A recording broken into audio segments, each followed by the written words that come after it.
All right, I got the car loaded up. I can grab the food. Come on, bud. I'm coming. Jeez. All right. Ooh, wow, this thing is packed to the max. Let's see if I can get this in here. Oh, well, that's not good. This thing's sitting at an angle.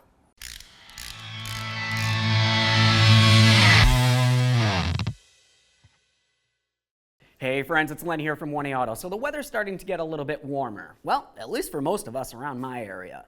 With that said, I'm starting to see a whole bunch more vehicles out on the road. People are starting to get out on the road because they want to go for a nice road trip, maybe with the family, maybe a camping trip, or maybe they're just hauling things around because that's what people do.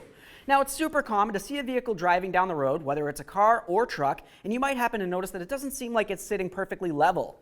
Generally, if that's happening, it could potentially be overloaded, or you might even have an issue with those shocks and struts. Either way, it could affect your fuel economy, so let's get into it. Now, before we get too far into this, let's first go over what a strut is, what a shock is, and where they're even located. After that, we're going to go ahead and talk about how this can affect your fuel economy if you're having an issue with either of them. After we're done talking about that, we'll also tell you how to inspect your struts and your shocks, what you want to pay attention for. So let's jump right into this, talking about struts first. Now, when you get on our site and you go ahead and order struts, generally you're going to have some options. You can either get a complete assembly, which is going to come with the strut, the spring, the cap, and everything's already going to come together. So there really isn't too much work to it. Or if you weren't necessarily feeling like you wanted to replace everything, you just kind of wanted to piecemeal it together, take a little piece of here, use some old parts, put it all together with a special machine, you could also go ahead and buy just the strut itself.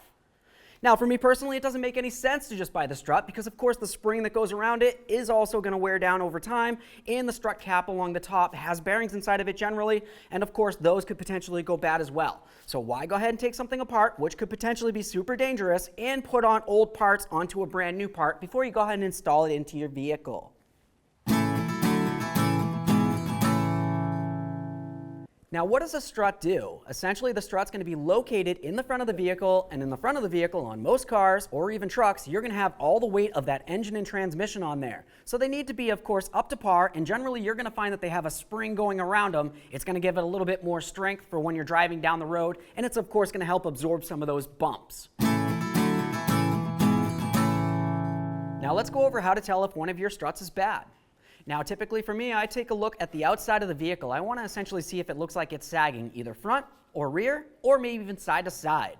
Now, once I do that, I always like to go ahead and get the front end up off the ground, and I'm going to go ahead and try to take a look physically at them. I want to make sure that the spring that goes around, the coil spring, doesn't look like it's broken or weak. I also want to look at the physical aspect of the strut and make sure I don't see any oil running down the side. Typically, if you do, that means that the seal is bad and you have to replace the entire thing. And when I do these, I always do them as a pair, as a complete assembly. It only makes sense. Now, a shock like this is generally going to be located in the rear of a vehicle. You're going to notice that it doesn't always have a spring going around it. There are some times where you might potentially see a small coil spring going around it, but overall, it's going to look a lot more like this right here. Now, in some instances, you might also notice that there is a coil spring in the rear of the vehicle semi-close to this. You're going to find that on a lot of cars, and you might even find it on some pickup trucks. Speaking of pickup trucks, they don't necessarily only have rear shocks. Sometimes instead of having a big old coil spring back there, they're going to have a giant leaf spring going across, and that's for heavy-duty situations, in which case you don't necessarily have to worry about being overloaded like in this car right here. So let's quickly talk about how to tell if a shock is bad. Now, just like that strut, if you were to closely look at it along where the piston comes down into the casing, if you were to see a little bit of fluid down along that area, generally that means that the seal is no good, and if fluid's making its way out, just like I said before, so has the gas that's supposed to be inside that shock.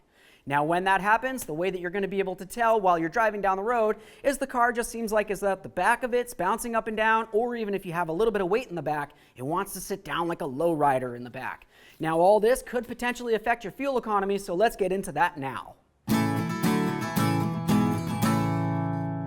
Since we're going to be moving into talking about saving money with fuel economy and how it relates to your shocks and struts, I should also mention with saving money, it only makes sense to go to 1aauto.com to make sure that you purchase anything that you might happen to need. Of course, it's going to be shipped fast and free, so you don't even have to worry about driving anywhere to go ahead and get it.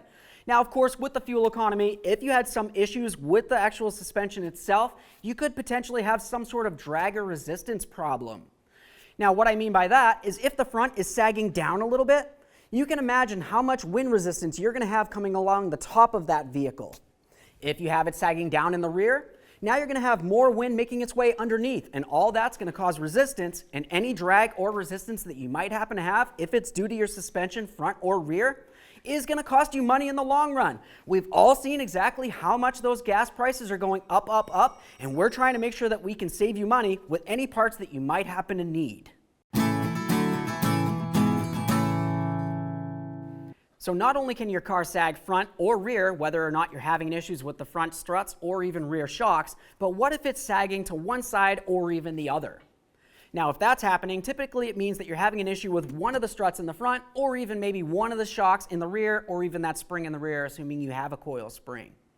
When this happens, if the vehicle's leaning to one side or the other, or even front to back, that's going to go ahead and change the alignment angles of the vehicle. So now, instead of your wheels going like this straight down the road, which is going to be the most fuel efficient, if your vehicle's sagging, you might potentially see that the wheel's angling one way or the other, or even like this.